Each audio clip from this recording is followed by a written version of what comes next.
Olá, sejam bem-vindos ao canal Bandnet News. Se inscreve e deixe o comentário e likes para fortalecer o canal.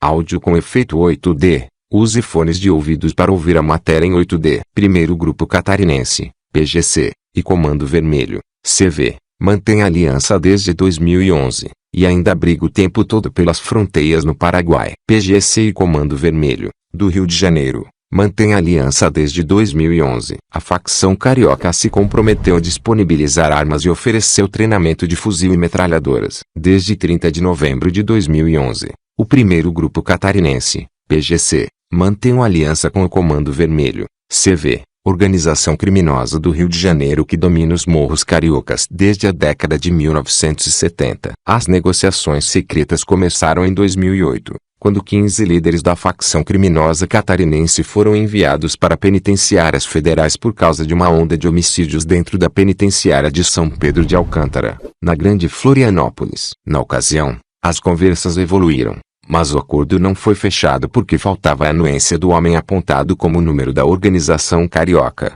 o narcotraficante Fernandinho Beiramar, atualmente preso na Penitenciária Federal de Catanduvas, Paraná. O relato consta em uma carta interceptada pela Diretoria Estadual de Investigações Criminais, DEIC, assinada por Evandro Sergio Silva, o Nego Evandro, integrante do primeiro ministério do PGC. No texto, ele divulga que foram estipulados 4 termos para parceria. Cada facção deveria batizar criminosos somente dentro de seu estado. Os estatutos próprios seriam mantidos. Haveria ajuda dentro das possibilidades de cada organização, e os inimigos de um seriam inimigos de outro. A política de segurança pública do governo do Rio de Janeiro de implantar unidades de polícia pacificadoras, UPP, avariou o poder do CV. Mas isto não significa que a organização não continue sendo uma máquina de fazer dinheiro por meio do tráfico de drogas. Tanto que não é este o motivo responsável por levar a Polícia Civil de Santa Catarina a minimizar o acordo. Ela justifica que o foco do Comando Vermelho é o Rio de Janeiro e que o único interesse é preservar este mercado. Pelo mesmo motivo, não haveria qualquer envolvimento com o crime em Santa Catarina, conforme as autoridades. Mas informações a que o DC teve acesso confirmam que o acerto não ficou só na palavra. O Comando Vermelho se comprometeu a disponibilizar quantas armas fossem necessárias aos criminosos de Santa Catarina. A facção do Rio de Janeiro ainda ofereceu treinamento no manuseio de fuzil e metralhadoras, a ser feito nos morros cariocas. A ligação é bem estreita com o Morro do Horácio, na região central de Florianópolis. O traficante Rodrigo de Oliveira, o Rodrigo da Pedra, chefe do tráfico no local, é um dos fiadores da aliança. Ele inclusive fechou um acordo com Elias Maluco, assassino do ex-jornalista da TV Globo Tim Lopes, morto em 2002. O acerto determinava envio mensal de 100 quilos de cocaína ao Rio de Janeiro. O criminoso catarinense pegaria os carregamentos de Irineu Domingos Soligo, o Pingo, barão da droga no Paraguai e um dos maiores narcotraficantes do Brasil. Nem mesmo as comemoradas transferências dos 40 líderes do PGC para as penitenciárias federais, em fevereiro, cessaram o problema. Em interceptação telefônica da DEIC, a mulher de Rodrigo da Pedra, Simone Saturnino, afirma que essa condição possibilita ao criminoso nova oportunidade de firmar contatos. Neste cenário, a Unidade Prisional Estadual com Regime Disciplinar Diferenciado, RDD, prometida pelo governo de Santa Catarina, se torna mais que vital. O problema é que até agora o projeto continua sendo apenas uma proposta. Se nada ocorrer, os líderes voltarão a ser misturados com a massa carcerária e há temor de que a bomba volte a estourar daqui a 2 anos, tempo máximo que os criminosos do PGC poderão ficar na penitenciárias de segurança máxima nacionais. Como que a ideologia do crime organizado era disputada na região. Além do primeiro grupo catarinense, que era controlada pelo ex-barão das fronteiras do Paraguai, Jorge Rafat, que também era o grande intermediário do CV. Outras 4 facções são ativas no Paraná: a Máfia Paranaense, o primeiro grupo catarinense, PGC, o primeiro comando do Paraná, PSCP, e o Carioca Amigo dos Amigos, ADA. Mas nenhuma tem a mesma força do PCC, dentro das cadeias. A facção PCC é uma especialista quando se trata de golpes nas cadeias do Brasil. As 2 facções mais atuantes após o Grupo Paulista somam apenas 177 membros, 140 da Máfia Paranaense e 37 do PGC, que é uma dissidência do PSS em Santa Catarina, responsável pelos incêndios a ônibus no estado vizinho em 2013. As outras, segundo o próprio secretário, tem apenas 2 integrantes identificados cada uma. O início. A primeira grande transferência, de 6 líderes, ocorreu em 5 de março de 1998, quando os criminosos foram levados para o Paraná, em uma operação cercada de sigilo. Lá, divididos em 3 presídios, disseminaram a cultura do PCC e estimularam a fundação do primeiro Comando do Paraná, PCP. A transferência foi decidida depois da rebelião comandada pelo PCC na Casa de Detenção de Sorocaba,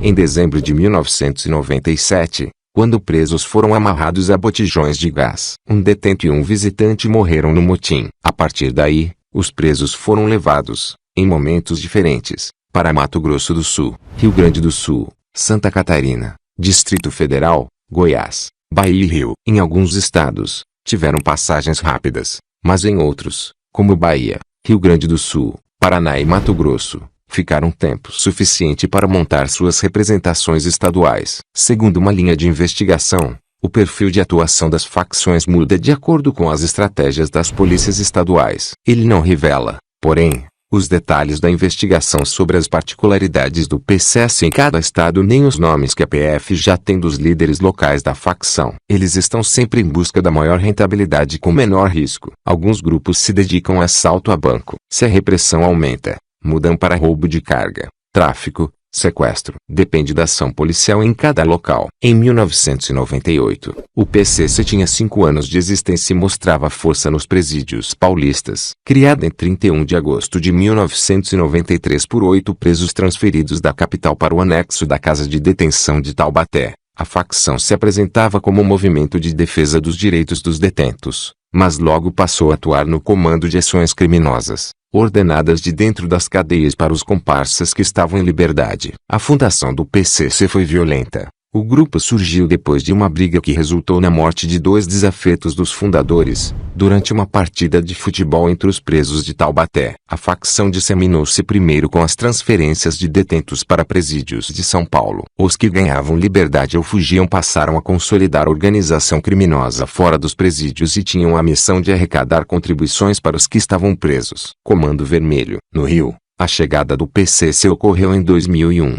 Quando os bandidos José Márcio Felício, o G-Leão, e Cesar Augusto Rory Silva, o Cezinha, então chefes da facção criminosa, chegaram ao presídio de Bangu 1, na zona oeste da capital fluminense. A transferência da dupla ocorreu após uma rebelião simultânea em 29 presídios paulistas e provocou a morte de 15 pessoas, em fevereiro daquele ano. Mesmo de fora de São Paulo, Cezinha e G-Leão foram apontados como mandantes da ação criminosa. Em Bangu 1, os 2 bandidos estreitaram ligações com o Comando Vermelho, CV, sem criar uma ramificação no estado. Formou-se uma parceria que até hoje envolve a venda de crack no Rio. Ocasionalmente, o CV vendia armas ao PCC. A facção paulista também era aliada do traficante carioca Luiz Fernando da Costa, o Fernandinho Beiramar, preso na superintendência da PF em Brasília. A parceria inclui assistência a bandidos procurados pela polícia e a parentes de criminosos presos. É certo que existe uma ligação entre as duas facções,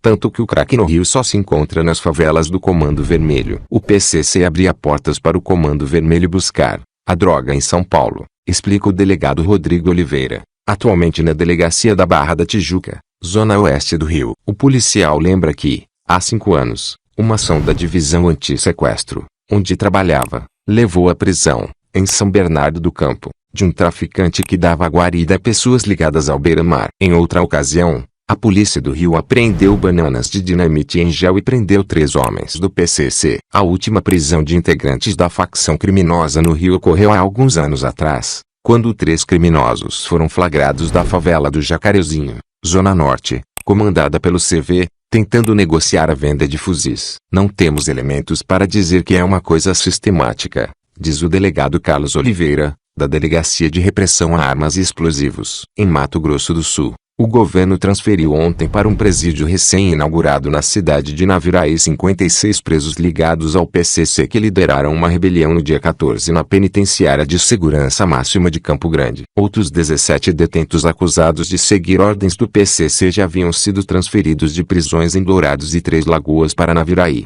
200 homens da Força Nacional de Segurança chegaram ao estado, para reforçar a segurança nas penitenciárias. Sigilo. A Secretaria da Segurança Paulista disse à imprensa que, no momento, mantém em sigilo as investigações sobre ações do PCC dentro e fora do Estado. A Secretaria de Administração Penitenciária informou que as transferências de presos do PCC para estados como Paraná e Rio foram operações de emergência após rebeliões promovidas entre 1997 e 2001. Segundo a pasta, não há mais transferências de presos paulistas e São Paulo é que passou a receber criminosos de outros estados. Formado depois da transferência de líderes do PCC para 3 presídios paranaenses, em 1998, o primeiro comando do Paraná, PCP, é igual à facção original em, no mínimo, 2 pontos. A propalada defesa dos direitos dos presos e o cumprimento de normas resumidas em um estatuto. O do PCP, que veio a público em 2001, falava de uma coligação com o PCC. Para a presidente do Sindicato dos Servidores do Sistema Penitenciário do Paraná,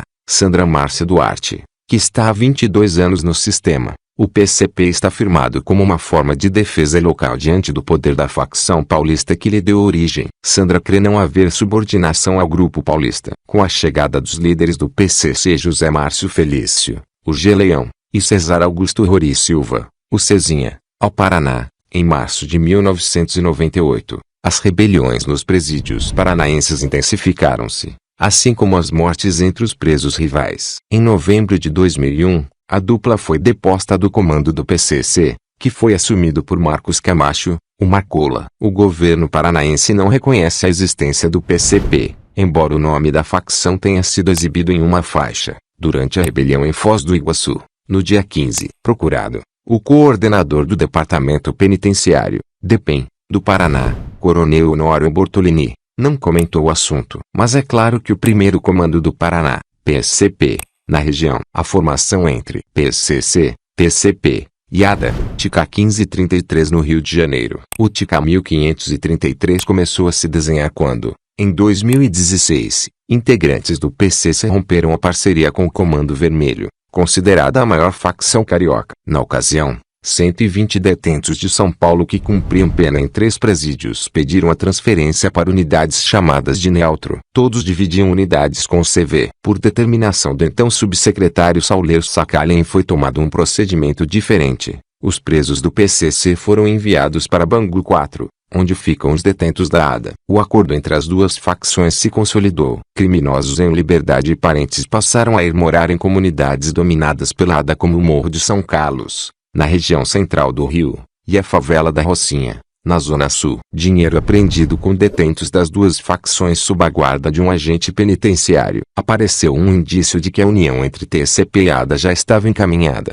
O agente penitenciário Marcelo Aparecido de Lima foi preso pelo Ministério Público Estadual guardando dinheiro das duas facções no presídio Carlos Tinoco, em Campos, no norte fluminense. Marcelo responde a processo preso. Entre outubro e dezembro do ano passado, a movimentação de presos chamou a atenção dos órgãos de inteligência da Secretaria de Segurança e da PF. 840 presos solicitaram a transferência de Bangu 4 para Lemos de Brito, cadeia do TCP. Novamente sem questionamentos das autoridades, todos foram transferidos. A SEAP informou que as transferências são determinadas pelo subsecretário de Gestão Operacional da pasta. O secretário de Estado de Administração Penitenciária, Davi Antônio Gonçalves Alves, admitiu que o número de transferências impressiona. É um número alto que me impressionou. Estou reunindo o staff para que o quantitativo de transferências seja controlado e que estas só aconteçam por um motivo justificado. A rotina de incluir os dados de transferências da porta de entrada para as demais unidades será desconsiderada, pois assim aumentará o controle e transparência. Essa inclusive foi uma das demandas apresentadas na primeira reunião com a Defensoria Pública, afirmou. Em 2016, mais de 65 mil transferências foram realizadas, contando os ingressos nas portas de entradas do sistema penitenciário e posterior deslocamentos para outras unidades prisionais, além de transferências para hospitais penitenciários. A SEAP investigou se houve irregularidades nas transferências, que juntaram integrantes de ADA e TCP, e de PCC e ADA. Transferências. Segundo um agente penitenciário, a criação da nova facção pode ter sido facilitada pela postura da gestão da época, que fazia transferências de membros das quadrilhas sem maiores questionamentos. A distribuição dos detentos nos presídios do RJ ocorre de acordo com as facções a que pertencem. Quando um detento comunica que quer deixar a quadrilha e se sente ameaçado, ele é enviado para uma ala isolada na cadeia de qualquer quadrilha. Nos últimos dias de dezembro, logo depois do Natal, o preso Iago Martins Cafieiro, o FM, que havia ido para Lemos de Brito junto com os outros colegas, retornou para Bangu 4. Para os investigadores, FM tinha ido homologar o acordo com o TCP e voltava para comunicar a decisão aos chefes da ADA, entre eles Celso Luiz Rodrigues, o Celcinho da Vila Vintém, que tem dito não gostar da decisão. Para agentes penitenciários há uma explicação para a postura do antigo chefe. Celcinho está perto de ganhar benefício judicial e passar a cumprir pena no regime semiaberto. Qualquer envolvimento na criação da facção poderia impedir a obtenção do benefício. O MP e CEAP, sobre o surgimento do TICA 1533 nos presídios do RJ e as transferências que o motivou, a promotora Andrea Min, coordenadora do Grupo de Atuação Especializada em Segurança Pública, GAESP, comentou: "Não digo que a gestão anterior, da CEAP, deixou correr frouxo.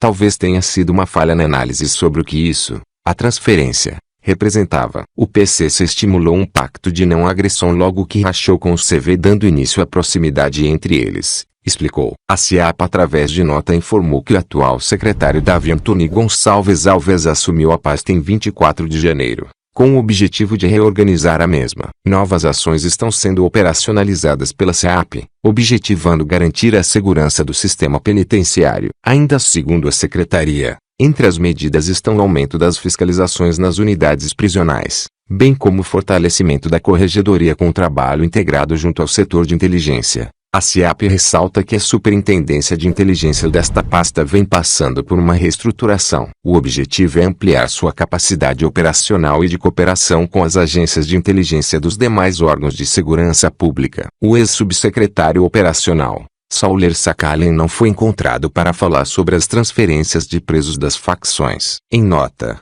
o MPRJ informa que desconhece a existência de relatório de inteligência que atribua à facção criminosa Primeiro Comando da Capital, PCC, domínio territorial na comunidade da Rocinha. Segundo o órgão, a responsabilidade pela divulgação das informações são de responsabilidade exclusiva do promotor. O MP informa ainda que a Coordenadoria de Segurança e Inteligência do Ministério Público Fluminense, CSI/MPRJ, está acompanhando os acontecimentos na Rocinha e até o momento não identificou dados que permitam conferir veracidade às informações veiculadas na mencionada matéria jornalística. Presos criam facções fora do eixo Rio-SP. As facções criminosas Primeiro Comando da Capital, PCC, e Comando Vermelho, CV, disputam o domínio do tráfico de drogas nas fronteiras do país. Por isso, estão em guerra e buscam aliados do crime em todos os estados. Mais de 90 presos foram brutalmente assassinados em massacres ocorridos em penitenciárias do Amazonas e de Roraima. No total, segundo autoridades que investigam o crime organizado, pelo menos mais 25 facções criminosas participam dessa disputa, apoiando o PCC ou CV. Enquanto a facção paulista, após matar o narcotraficante Jorge Rafat, que era o grande intermediário entre traficantes paraguaios e brasileiros, em junho de 2016, passou a dominar o tráfico de drogas e de armas na fronteira com o Paraguai. O CV, via Família do Norte, FDN, controla o tráfico na fronteira com o Peru, no caminho conhecido como Rota Solimões. Segundo delegados e promotores, os grupos criminosos querem o controle das duas fronteiras. De acordo com o procurador de Justiça Márcio Sérgio Cristino, especialista em investigações sobre o crime organizado, PCC e CV firmaram aliança no final dos anos 1990. Naquela época, a facção paulista começou a vender drogas no Rio por atacado e, ao mesmo tempo, passou a investir o dinheiro do crime na expansão de atividades em outros estados, formando parcerias com grupos locais. Mapeamento. Percebemos que o PCC dava aos bandidos locais a estrutura e noção de organização que eles não tinham. Por isso, acabou ganhando inúmeros simpatizantes em vários estados. Isso fez a facção crescer e se expandir. Enquanto o CV consolidou o domínio na maioria dos morros do Rio, principais mercados de consumo de drogas no país, diz Cristino, com um exército de 10.000 homens, 7.000 nos presídios e 3.000 nas ruas, o PCC se tornou a principal facção criminosa do Brasil e movimenta, segundo o Ministério Público Estadual, MPI, 40 toneladas de cocaína e 200 milhões de reais por ano. Eu vou fazer um vídeo sobre isso mais no futuro. Fechou? Gostou do vídeo? Se possível, ative o sininho e compartilhe nas redes sociais para ajudar no canal. Qualquer coisa, né? Vou te mandar um estatuto aí da facção que eu faço parte, entendeu? Que é FDN. Pra tu ler aí, mano. Pra tu ver, vai que tu se interessa aí em batizar aí. A gente vermelhar aí, ficar tudo dois aí, tudo comando vermelho aí no centro.